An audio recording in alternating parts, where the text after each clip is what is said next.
We're going to be continuing our series in the book of Song of Songs this morning. So please do turn to page 681 in the church Bibles. That's page 681, and we'll be reading from chapter 2, verse 7 to chapter 5, verse 1.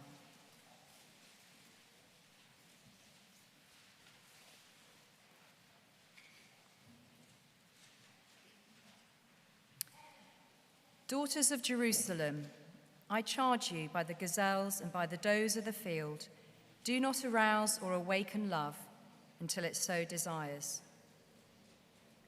Listen, my beloved, look, here he comes, leaping across the mountains, bounding over the hills. My beloved is like a gazelle or a young stag. Look, there he stands behind our wall, gazing through the windows, peering through the lattice. My beloved spoke and said to me, Arise, my darling, my beautiful one, come with me. See, the winter is past, the rains are over and gone. Flowers appear on the earth. The season of singing has come. The cooing of doves is heard in our land. The fig tree forms its early fruit. The blossoming vines spread their fragrance. Arise, come, my darling, my beautiful one, come with me. My dove, in the clefts of the rock, in the hiding places on the mountainside, show me your face. Let me hear your voice, for your voice is sweet and your face is lovely. Catch for us the foxes, the little foxes that ruin the vineyards, our vineyards that are in bloom. My beloved is mine and I am his. He browses among the lilies. Until the day breaks and the shadows flee, turn, my beloved, and be like a gazelle or a young stag on the rugged hills. All night long on my bed, I looked for the one my heart loves. I looked for him, but did not find him. I will get up now and go about the city, through its streets and squares. I will search for the one my heart loves. So I looked for him, but did not find him.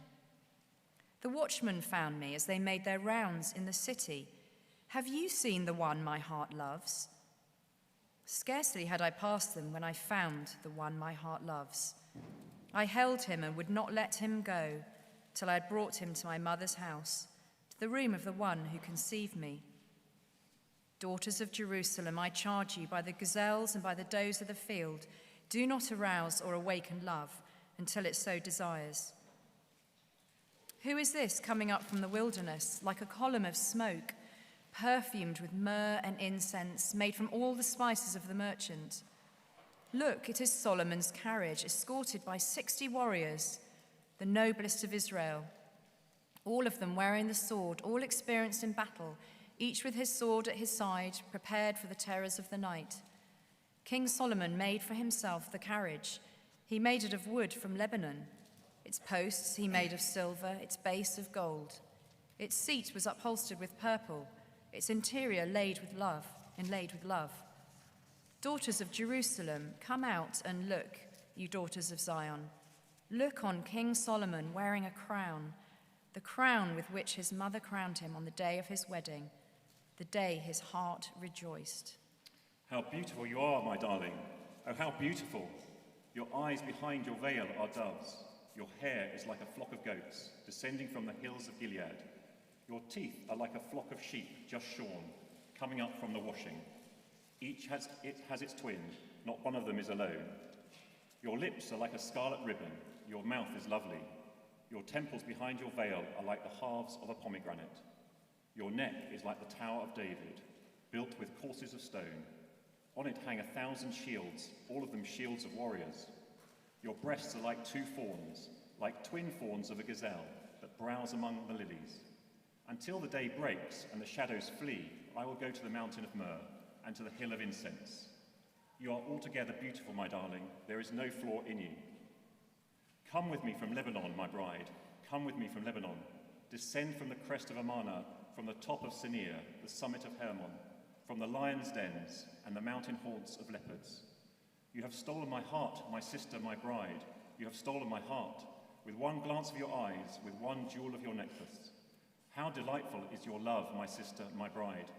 How much more pleasing is your love than wine, and the fragrance of your perfume more than any spice. Your lips drop sweetness as the honeycomb, my bride. Milk and honey are under your tongue. The fragrance of your garments is like the fragrance of Lebanon. You are a garden locked up, my sister, my bride. You are a spring enclosed, a sealed fountain. Your plants are an orchard of pomegranates, with choice fruits, with henna and nard and saffron, calamus and cinnamon, with every kind of incense tree, with myrrh and aloes, and all the finest spices. You are a garden fountain, a well of flowing water, streaming down from Lebanon. Awake, north wind, and come, south wind. Blow on my garden, that its fragrance may spread everywhere. Let my beloved come into his garden and taste its choice fruits. I have come into my garden, my sister, my bride. I have gathered my myrrh with my spice. I have eaten my honeycomb and my honey. I have drunk my wine and my milk. Eat, friends, and drink. Drink your fill of love. This is the word of the Lord. Thanks be to God. Yes, it's worth reminding ourselves of that when you read something of that ilk. You think, oh, right, that's in the Bible, is it? Okay. And it is. If we've not met, my name's Matt Full. I'm the vicar here. It'd be lovely to meet you afterwards. And if you come and that's the reading and this is the sermon and this is your first time, okay. It is an unusual part of the scriptures, I think. And for the rest of us, it's interesting, the Song of Songs, and it's painful. And it's actually quite hard to understand sometimes. So we need God's help. Let me pray. Let me pray as we look at this together.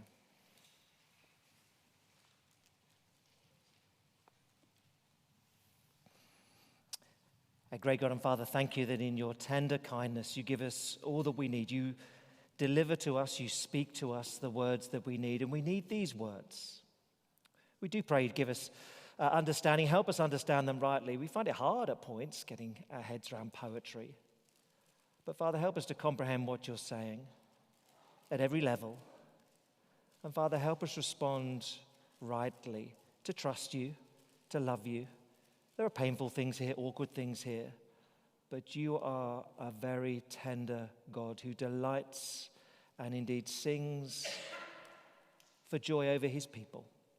Help us see you rightly through this scripture, we pray. In Jesus' name, amen. Now, a number of years ago, as a family, we went on, we had a few days holiday in Marrakesh, and some would have been there. And it's a very stimulating place. It's a city of hustle and bustle, perhaps at points a little overstimulating, and you're desperate to get away from it all. The streets are crowded and dusty and a little bit smelly at points. It's a sensory overload, a little bit intense, the old city of Marrakesh. But on our last day there, we found this glorious place, the Secret Garden, and the clue's in the name. It's a garden, and you have to work quite hard to find it, because they discovered that centuries ago, some very affluent family had laid out and built this garden, 4 times the size of this church building, which in a city such as Marrakesh, where space is at a premium, extraordinary, but it's hidden. You wouldn't know it's there. You go through a tiny little gate, and then all of a sudden this garden, vast, opens up, and they've sort of discovered it and relaid it out and grown all sorts of plants there. And it is beautiful and a real oasis in the madness of the city. But to have seen it centuries ago, just enormous privilege to go into a garden such as that. I mean, in the 10th century BC, when Solomon is writing, and gardens were of a similar sort of ilk, locked away, only the wealthy would have them. Flowers, you go grow flowers, they're of no use to you in Palestine. So a real sense of privilege, affluence, wealth to be in a garden such as that, or such as this in the Song of Songs. Because this idea of a garden with fertile plants and an abundance of flowers all in bloom is in many senses the dominant metaphor for a sexual relationship within marriage within the book of the Song of Songs. And so we had it strongly in our reading today. So chapter 4, verse 12, for example, before their wedding day, the groom can describe the bride as, "You are a garden locked up, my sister, my bride. You're a spring enclosed, a sealed fountain. I can look through and see what the garden is like, but you're not mine yet. I'm not allowed to go there." But they're married. And chapter 4, verse 16, she can say, "Let my beloved come into his garden." And chapter 5, verse 1, "I've come into my garden, my sister, my bride." The metaphor throughout here is that marriage is meant to be a garden of sexual delight in the Song of Songs. And we might think of that and laugh or cry or smile for all number of reasons. But that is how it's meant to be. That sex is a gift from the Lord, and it's a great blessing. It is an intense symbol of self-giving within marriage. It's those wonderful lines in the marriage service, that marriage is given as a gift of God, in part that man and wife should enjoy and come together in the delight and tenderness of sexual union as they commit their whole lives together. That's what it's meant to be. And of course, in some ways, just sexual activity, you could take it as a symbol for all that's gone wrong in our world, as sex is abused, it's cheapened, it's bought and sold commercially, it's used even within marriages as a power play, dominance can be exerted, stressed in some relationships, abused, withheld. So it's both a wonderful, wonderful blessing, and yet can cause great harm as well. And that's how we're going to look at it this morning. 2 points we'll look at: protecting the garden and enjoying the garden. And there's a time for both. Now, if you were away last week, just to bring you up to speed, I read the Song of Songs as a poem. It's one song, written anonymously, primarily it's presented as written by a young woman, chiefly. And it's two things, really. On the first hand, on the surface level, it is describing love and desire within a human marriage. And so it's overwhelmingly written by a woman, and she describes her lover, her groom, as her Solomon. He's my beloved, or so the one I love. He's like a king. He's like my Romeo, my Adonis, whatever pet name you choose to use in your household. So she ascribes him to be like a king. And so in that sense, the song, it stresses the beauty of sex within marriage and comments upon its frustrations and awkwardness and pain as well. But the book is here in one sense to remind us that sexual relationship within marriage is a good gift from God. And that's in one sense the primary level it's written. But secondarily, you can't avoid the fact that the language that is used here, it is intending us to read this, to see this as a picture of Christ and his church. Even in our passage today, you get some of these language that the groom is like a pillar of smoke in the wilderness. It's very much like Exodus, isn't it? Where the Lord leads his people like a pillar of smoke through the wilderness. She is like a vineyard, and he is the owner of the vineyard. That's very much like the book of Isaiah, particularly Isaiah 5. God says, Israel is my vineyard. The woman here is described in language. We'll get to the weird language. But she's described like the promised land, I think. Her longings for her king, for her groom, particularly when she's on her bed longing, chapter 3, verses 1 to 4. It's almost identical in some senses to Psalm 63, where David says, as we sung, as the deer pants for the water, so I long for you, my Lord. The linguistic overlap is extraordinary, actually. So we're meant to go, well, this is a relationship about a man and a woman, obviously, yes. But it's a bit weird how biblical the language is and how recurrent the language is for the Lord and his people. Which is it? It's both. We're meant to learn about both. But this morning I want to dominate or concentrate really on this metaphor that crops up numerous times here of the garden. Because in its recurrent imagery of fertile gardens and plants in bloom and vineyards bursting with fruit, the song is looking back to the Garden of Eden. Before sin had touched this world, before human relationships were broken, distorted, and says that was wonderful. A world of perfect relationships where the man and woman were naked and felt no shame. It all was good. It looks back to that. And it is looking forward to a new Eden, a new creation where again human relationships and those between men and women will be perfect and there is no awkwardness and there is no shame. And the centerpiece of that garden is the Lord Jesus Christ as the bridegroom to his people. It looks to that in the garden. So we're Londoners and we know very little about gardening, but let's have a go this morning.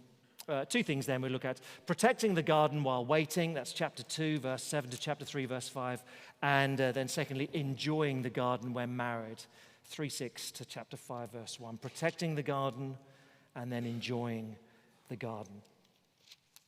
First then, chapter 2, verse 7 to 3:5. Protecting the garden while waiting. Now, it's pretty obvious that the section, this bit, is framed by the refrain that comes up. So chapter 2, verse 7, daughters of Jerusalem, I charge you by the gazelles and by the does of the field, do not arouse or awaken love until it so desires. And you get the same in chapter 3, verse 5. It's somewhat of a refrain in the book. You get it in chapter 8, verse 4, a little later on. A call to put love in its right place. Gratification is a good thing. In the right place. Now, what about this oath? I don't know about you, but I don't often swear oaths on gazelles. That's just not my vibe. I don't, when I'm making a solemn vow to anyone, I don't say, oh, antelope, I lay my hands on your head and make a solemn promise that I will be at my whatever son's graduation on whatever it may be. I don't suppose many of us do. You don't often get that in the Old Testament either. What's going on? I swear by the gazelles and the does. What?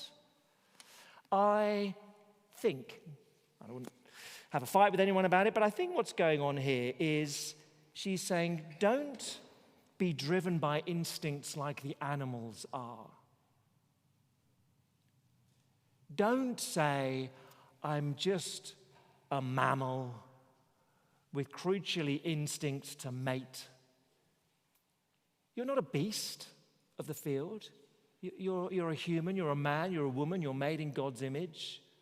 So don't act like an animal that just gets on with it whenever it can. I think I wouldn't have a fight about it, but I think that's what's going on with this slightly curious call, this charge to live in that way. But this section, 2:7 to 3:5, it's full of longing, but appropriate waiting. Both are there. So chapter 2, verse 8, what a guy. Listen, my beloved, look, here he comes, leaping across the mountains, bounding over the hills, jumping over tall buildings in a simple bound, and la, la, la, la. It's Superman, here he is. And what a guy. But my beloved is like a gazelle or young stag. And yet, there's a barrier of some kind. Verse 9, he's outside. Look, there he stands behind our wall. It's a wall they've constructed. Okay.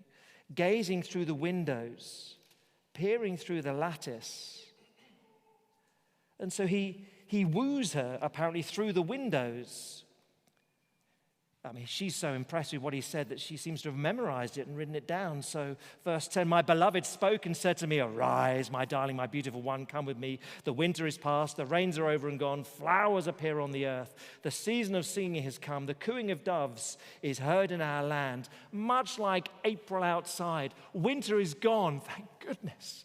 And the plants are getting out, and the daffodils have almost been and gone, and everything else is budding, and the blossom is on the trees. He's saying, my darling, it's springtime, let's get it on. It's time, he says. And she likes this. She's memorized it. Arise, my darling, my beautiful one. You get it again. Verse 13, arise, my darling, my beautiful one. And yet, again, verse 14, she's out of reach. Tantalizingly close, but somehow inaccessible. So he says, my dove is in the clefts of the rock, in the hiding places of the mountainside. So she's behind a wall, she's behind a window, she's behind a lattice. He can see her but not touch her. She's hidden away. Oh, show me your face. Let me hear your voice. Your voice is sweet. Your face is lovely. It's not time yet. They can't get together yet. And also he, maybe they, it's slightly unclear, but verse 15 says, and it's a plural imperative, sorry for being slightly dull. He says, hey, you lot. Hey, for some here, y'all. Hey, y'all, catch for us the foxes, the little foxes that ruin the vineyards, our vineyards that are in bloom. Hey, he says, they say, to the friends always lurking in the background of the Song of Songs, can you help us? There are these foxes. What do foxes do? They come into the garden, they dig it all up, they eat the fruit. We want to keep our garden pure, and there are all these pressures and stresses, and we're struggling to keep our garden pure. Hey, you lot. Hey, friends, can you help us maintain our purity sexually? Seems to be what's going on here. And so verse 16, she says, look, my beloved is mine and I am his. He browses among the lilies. She's looking forward to that. We'll see. It's a recurrent sexual innuendo throughout the book. To browse amongst the lilies means I'm looking forward to him browsing below my waist. If you understand, that's what she's longing for. But not yet. Verse 17, not yet. Until the day comes, not yet. Until the day breaks and the shadows flee, turn, my beloved, and be like a gazelle or a young stag on the rugged hills. Essentially, she says, look, we both want to get it on, but not yet. You're a bit overheated. Go for a run in the hills. Go and burn off some energy elsewhere. Go to the gym, exhaust yourself, go and play some sport, because not yet for you and for me.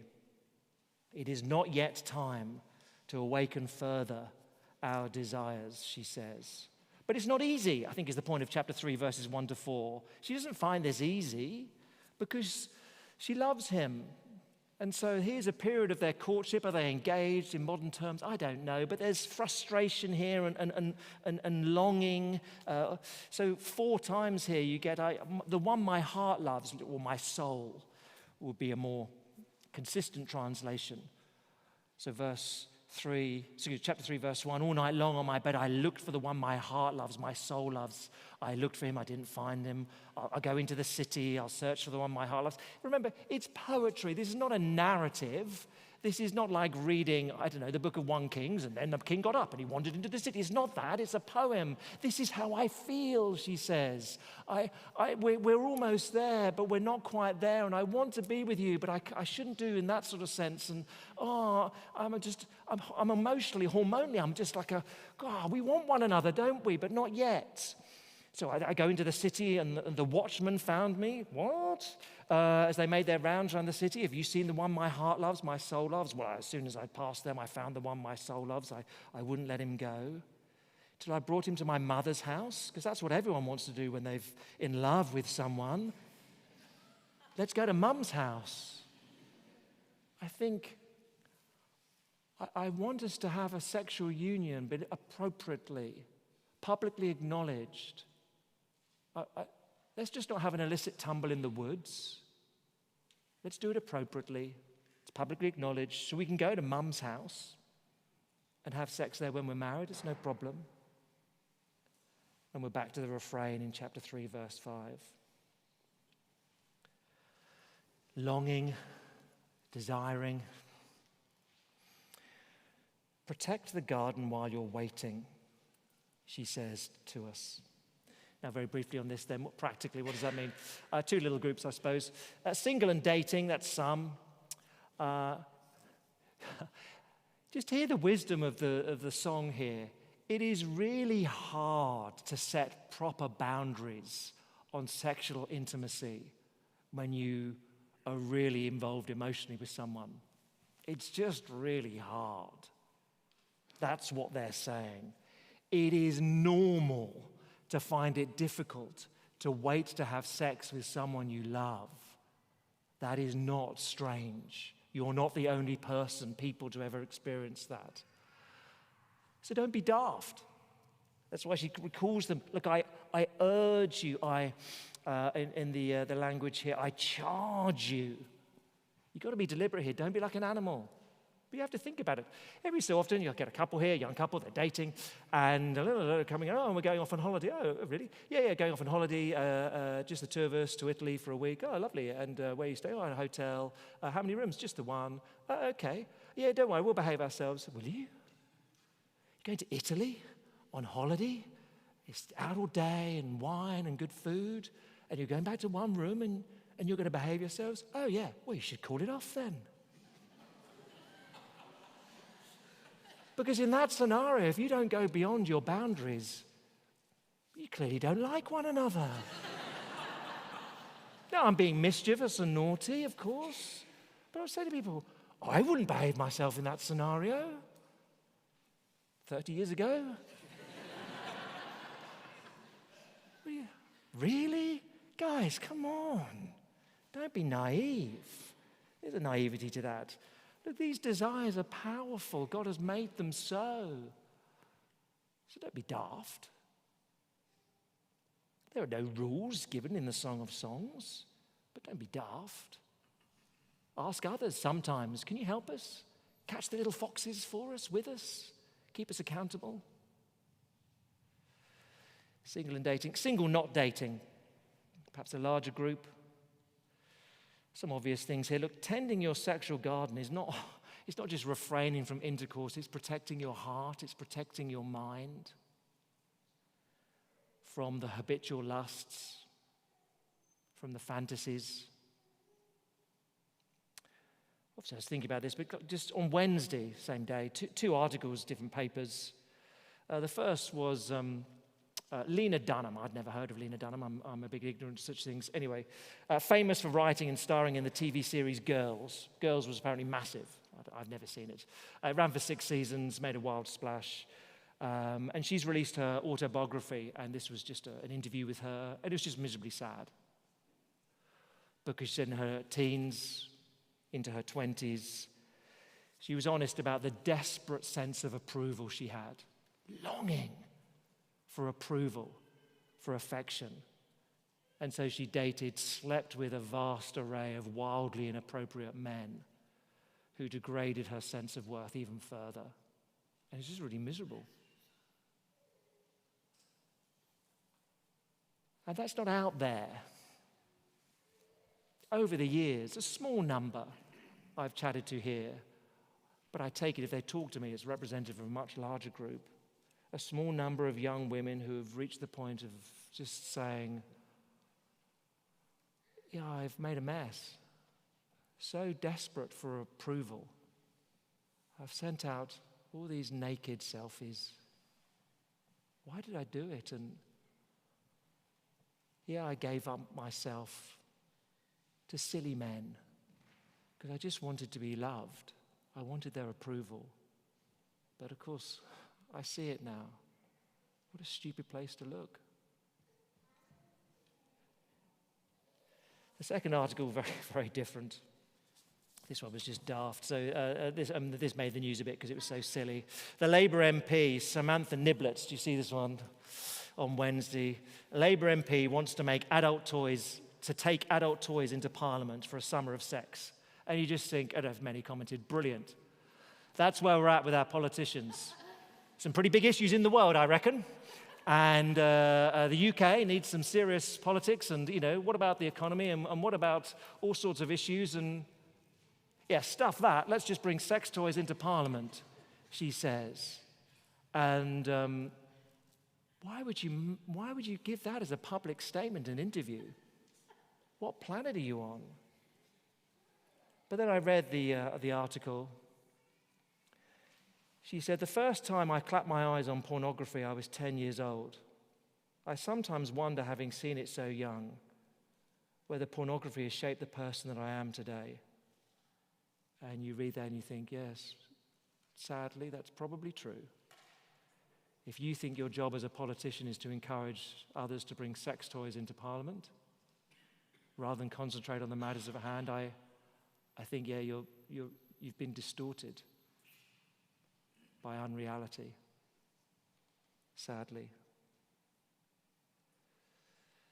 So just a warning again, a reminder, the recurrent dangers that pornography brings. And as many know, you think you're feasting at a table of delights, but you get up starving with ashes in your mouth and loneliness in your heart. And the song would say, don't arouse and awaken love until it's ready. You need to protect the garden for your own sake, as well as honoring the Lord. So protect the garden. But protect the garden in part because we need to enjoy the garden, and the garden is a very wonderful thing. So you need to enjoy the garden when married. It's wedding day, chapter 3, verse 6, it's wedding day. Who is this coming up from the wilderness like a column of smoke? Who is this like the Lord leading Israel in the wilderness? It's Solomon. No, it isn't. It's the one who looks like Solomon. It's my Solomon. Escorted by 60 warriors, David had his 30 mighty men, but my Solomon, my lover, the one I love, is even better than King David, I think she's saying there. And he's got a posh carriage, and he's like a king, and it's amazing. She's so excited, and so she calls upon her gang, verse 10, 11. Daughters of Jerusalem, look upon King Solomon, my Solomon. Look upon my Solomon wearing a crown, the crown with which his mother crowned him on the day of his wedding. The day his heart rejoiced. I'm sure there's a day of great joy. And chapter 4, verse 1, the groom gives a good speech. How beautiful you are, my darling, how beautiful. Your eyes behind your veil are doves. Your hair is like a flock of goats. And your teeth are like a flock of sheep. Just Sean coming up from the washing, each has its twin. Lovely. I won't bother sharing it with you, but I did find someone had drawn this picture literally, what the woman would literally have looked like in chapter 4. And basically, it's just a monster. Like, it's absolutely hideous. And you think, mate, it's good on your wedding today to say my bride is beautiful, but some of these metaphors and idioms, I think you've got it a bit wrong. Until you think, no, he's using the language of the promised land. You read something like a Deuteronomy 28 is a good place. And here is the language of health and fertility. And every sheep has its partner. And there is no barrenness and there's no infertility. Oh, that's the backdrop. Lips like a scarlet ribbon. Oh, there's only one other place that comes up in the Old Testament. Joshua chapter 2, Rahab the prostitute has a scarlet ribbon that protects her from judgment that comes upon the city of Jericho. Oh, okay. Your neck like the Tower of David. Basically, he's saying to her, you like all the best bits of the Old Testament. All the best bits. You're like King David, who no one could ever defeat in battle. You're like this extraordinary transformation that Rahab had in joining God's people. You're like a fertile garden, like the promised land, is what he's saying. And he wants to, verse 5, he wants to browse amongst the lilies. He wants to go to the hill of incense.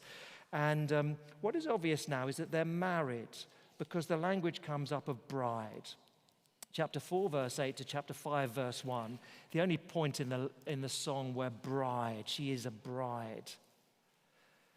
And come away with me now, chapter 4, verse 8. Come away with me from Lebanon, my bride, descend from the crest of Ammon, from the mountains, haunts of leopards, from the lions' dens. In other words, you were inaccessible. It wasn't okay for us to be together. Come now. Now we're married, we can be together sexually, I think is the point there. And all these lovely metaphors in 10 and 11, you smell good, you taste good, you look good. And so she can say now that they're together, verse 16 of chapter 4, blow on my garden, let its scent be spread everywhere. Let my beloved come into his garden, taste its choice fruits. And so he does, chapter 5, verse 1, I've come into my garden. My sister, my bride, I've come. So this language, and I've scribbled it at the bottom of the page, the recurrent, doesn't always come through in translation, but do not awaken love, chapter 2, verse 7, chapter 3, verse 5, chapter 8, verse 4. But now do awaken love, chapter 4, verse 16. You get it again in chapter 8, verse 5, do awaken. She says, this is where I awoke love, or I aroused you. The point being, there's a time to protect the garden, and there is a time to enjoy the garden. God invented sex with all its intense, emotional, and physical pleasure. He created it as a way for you, if you're married, to bless your spouse and them to bless you. And we need to remember that. Some would have grown up in churches where the message was sex is bad and women are temptresses and it's all avoid, avoid, avoid. No, it's a wonderful blessing in the right place. And it seems to me, and I've adapted this from someone else I thought was helpful, it seems to me you have to hold in the song these three things together, all three of them, right? Sexual desire, tender affection, and legal commitment. You've got to hold all three of them together. And if any of them are missing, something's gone a bit wrong. So lots of our culture will have just sexual desire. That's the only one it's got. And that is hookup culture or lonely pornography. Some marriages will have the sexual desire and a legal commitment, but there's no tender affection. Arranged marriages, coercive marriages, abusive marriages, they've got 2 out of 3. Sometimes in Christian marriages, there's 2 out of 3, but tender affection is missing. And it's a horrible place to be. Some will have tender affection and legal commitment, and they're okay, but there's no sexual element to the marriage. And there's frustrations in that, and there's disappointments in that, and you've got to talk about it with one another. Some will have perhaps sexual desire and affection, but there's no legal commitment. It's just short term. It's just temporary. It's a wonderful phrase in the marriage service. The gift of marriage brings husband and wife together in the delight and tenderness of sexual union and joyful commitment to the end of their lives. In that context, you've got all three. It's a very wonderful thing. And you can enjoy the garden of sexual delight then. So look, you've got to protect the garden at some times. There's a season in marriage where you can enjoy the garden, with tenderness. So lastly, just very briefly, how do we garden well? Let me say 2 things here to push this metaphor a little further. How do we garden well? The one I've mentioned slightly already. The first is that purity is a community project. The friends are always there in the Song of Songs. I mean, almost inappropriately so. It seems in chapter 5, verse 1, they're married and he's come in, I'm coming in, and we're all here. We're here on your wedding day to say, enjoy yourselves. Yeah, you can leave now, friends. Okay. But there's a commitment to helping one another. The friends are there. The marriage morning yesterday, Sam said a helpful thing, you in your marriage, you want to be talking to God, you want to be talking to one another, and there's some friends you want to talk to about marriage as well. It was a helpful little trio, and there's that sense of it in the Song of Songs. And certainly in chapter 2, verse 15, when I think the couple, certainly the man, says, can you help us? Catch for us the foxes, the things that are going to ruin our garden. Dig it up, eat the fruit, spoil it. We need help. He's saying, I think there, can you help us be pure? And in the culture of 2026, golly, we need help.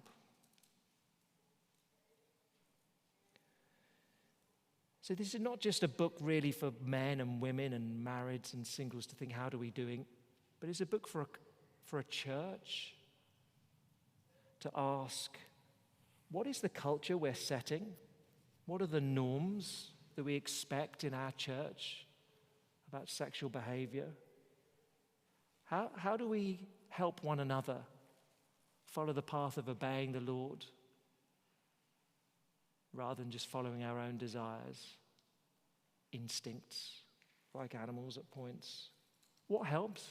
What hinders?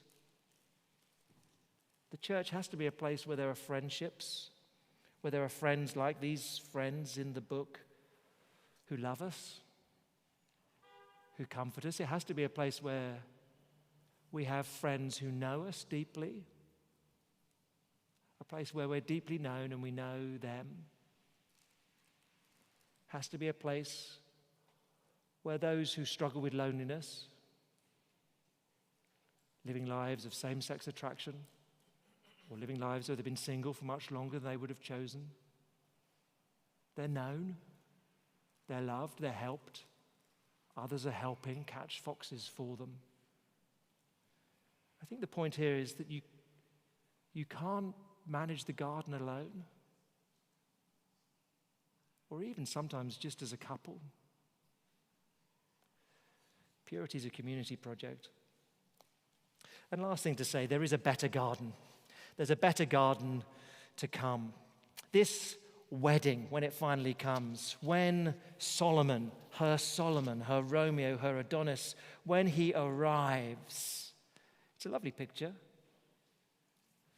And so when she speaks of him and he arrives in chapter 2, verse 11, it's his wedding day. It's the day his heart rejoiced. And you read in this description of him being like King Solomon, and you can't help but think this is 2 Samuel 7. This is David's son, Solomon, who is king and who will reign forever.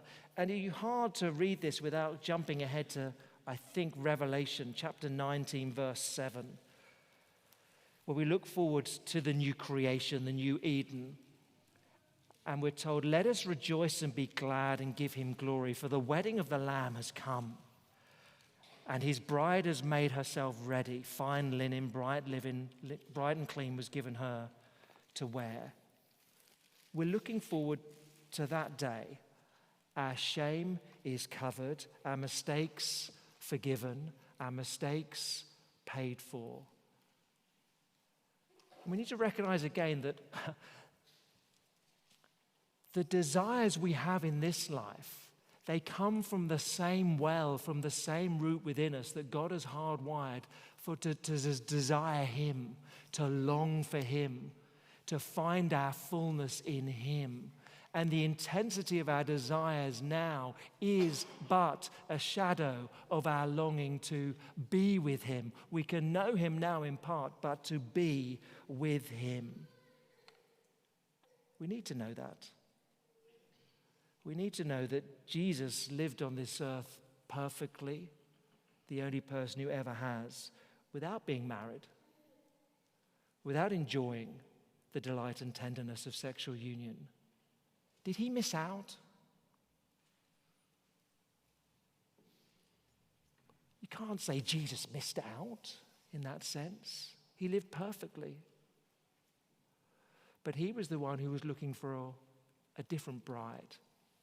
In the language here within the song of chapter 3 and verse 11, he was looking forward to a different wedding when his heart rejoices. So now we live in the period where he says to us, chapter 2, verse 10, my darling, a day is coming. Arise and come with me. That day is coming. There is a better marriage to come in a better garden. And knowing that can keep us going. It can put the desires that we have in this life in the right context, in the right place. And there's a sense in which those desires can stir up within us a longing for that day, a better wedding, in a better garden.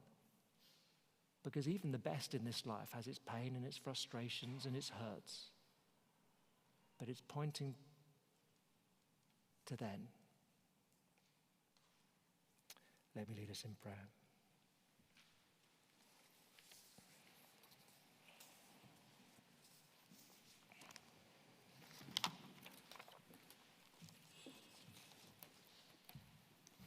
Father, again we say, what a strange book to our minds, to our eyes, our thinking we find in the Scriptures.